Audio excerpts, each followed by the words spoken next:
Well, I think it's safe to say it's been some time since I last did a Bannerlord video. Now, after that stuff for E3, there was so much coming out and I put out so many videos bringing you guys more information, I decided I just needed a break. But it is time to bring back to you guys some more Bannerlord videos, as I know you all love them. Today I'm going to be going into more of the lore of Mount & Blade Bannerlord. This is not the new information that we have seen that has been brought out, but I've never really properly gone into the in-depth workings of the world of Calradia at this time. Here we'll be going into the factions and we'll be discussing why you should pick each faction to do your type of gameplay that you want to do, or what is the best faction with its certain skills to work with. We'll also be going into some of the lore and information around these factions. So let's get straight into the video. The first one of these main factions is the Vil and Ians. Now it is said these appear to be some of the ancestors of the Kingdom of Swadia. The reason people are thinking this at the moment is because of the hints of their professionalism in heavy cavalry. They have a lot of swords and lances, especially on these knighted horses with a lot of armour in there as well, and we all know that the Swadian Knights are the hallmark for cavalry in Mount & Blade Warband. Going into battle with an army of these Swadian Knights is a somewhat unstoppable affair, and that's definitely probably one of my favourite things to do if you've ever seen some of my Mount & Blade single player games. Now, a bit of background of these Vil and Ians. The Vil and Ians are raiders from the Empire's western coast that have established kingdoms on the Imperial land. So these guys are very similar to what we saw in Warband, kind of coming in as sea raiders, but of course they've become more advanced. They've settled down and they've taken over parts of Calradia in order to set up their own culture. Here they've got castles, they've got forts, they've got villages, of course, as you would in a faction, and they've gained their own troops, they've trained their own troops and sort of troop trees there. So they have their own specialised culture here, becoming from the raiders and becoming this masterful imperial land. Now, there's also some speculation around the fact that these might be some of the ancestors of the Rhodoks as well as the Swadians. This is because the Rhodoks actually were originally part of the Swadian Empire. Now, it's also visible by some of the names of their cities, Pravend and Suna, which, as you might have worked out, are very related to the warband names of Pravend and Suno. Now, of course, this is just some speculation in there because we don't have official confirmation from Talewards, but of course this is lore of a fantasy world, so really, if it's all a little bit related in some way or another. Next, we go on to a northern faction in Bannerlord. These are the Sturgeons. They were once traders and adventurers from the far north. Now, of course, this is probably going to be related to the Nords, as you might have found out. The Nords in Mount & Blade Warband do have quite a lot of history behind them. They weren't based in Calradia to start with. They came there a long time ago from the Nord lands, as kind of recognised by the name. So they weren't originally from Calradia. This is why they have so many different types of troops and very dissimilar to a lot of the troops and things from the Calradia factions. This is also kind of moving into why we have Sea Raiders in Warband. Sea Raiders are the more primitive version of the Nords, coming in from the Nordlands and settling as well, but of course later on we did have the Nord faction building up and they became this powerhouse.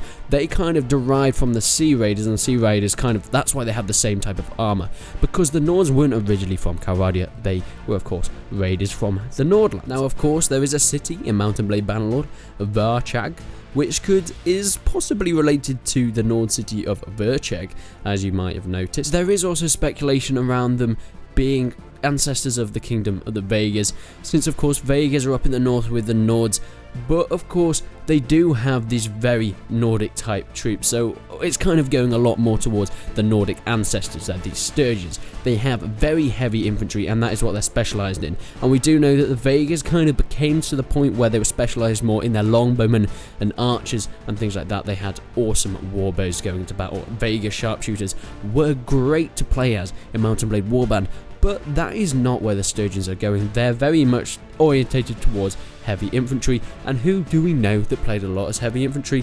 That is the Nords, having their Nord Huskars and Nord warriors going into battle with the throwing axes and round shields, as we can see a lot with these Sturgeon factions. The Vegas do have some type. Now, the Vegas do have some slight ancestors in the form of the Battanians.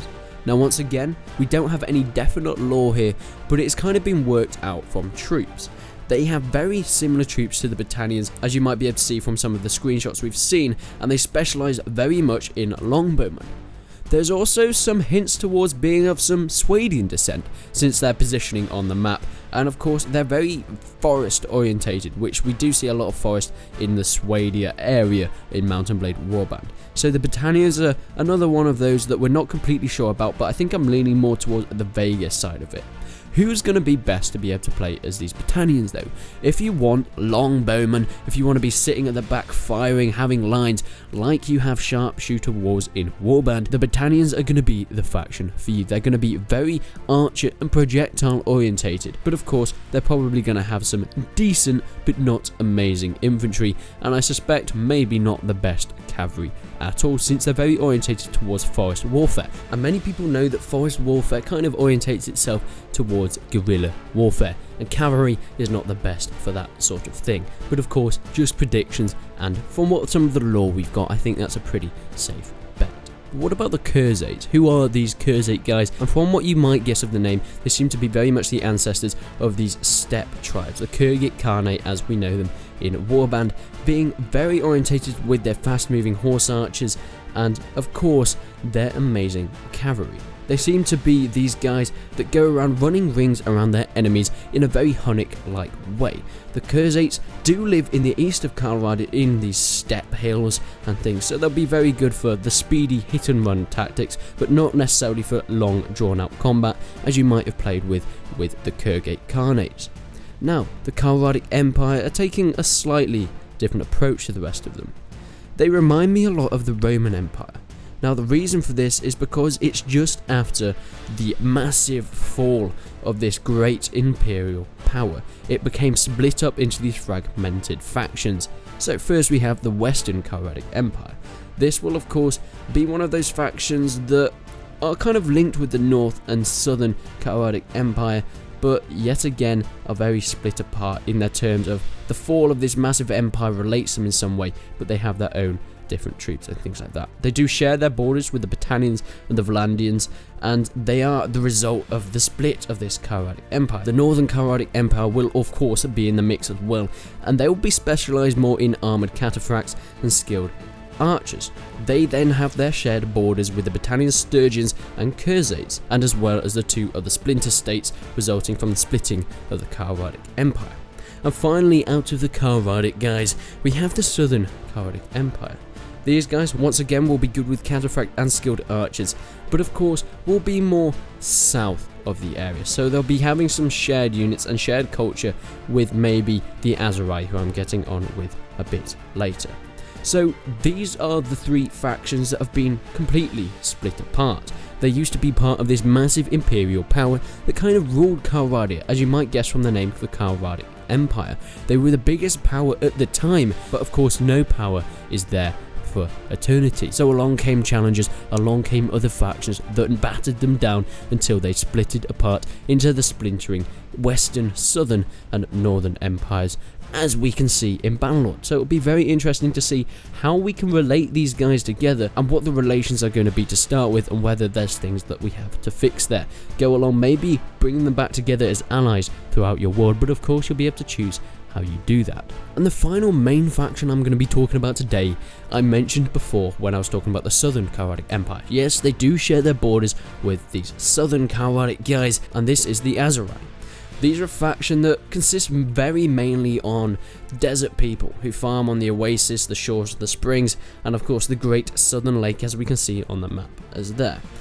As you might guess, they have very much similarities with the Saranid faction in Mount and Blade Warband.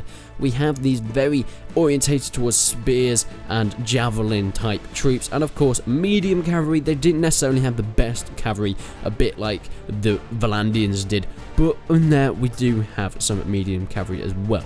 I guess these are going to be fast moving lancer type cavalry, maybe some scimitars in there as well.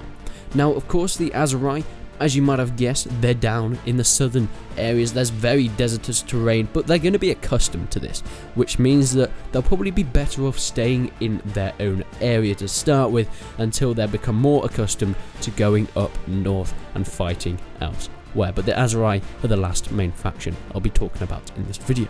But I put emphasis on the word main faction. What else is there to talk about?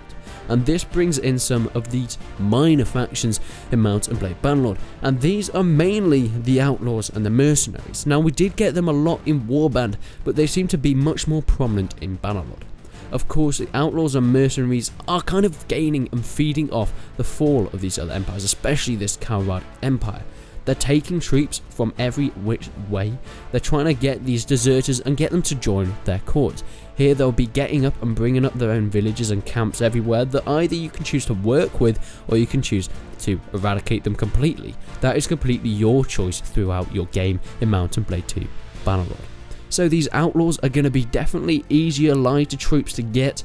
But then, of course, if you choose to work with them, they can also be a useful ally in certain situations, especially with like getting taxes or like robbing people in cities and things like that. That's going to be very interesting to see how that plays out. And of course, mercenaries, you all know what mercenaries are. These can be very heavy troops. They can also be deserters from other places that just want to go live their life, not have a ruler, not have someone to tell them what to do, but they just do fight. They do what you want. They kill for money.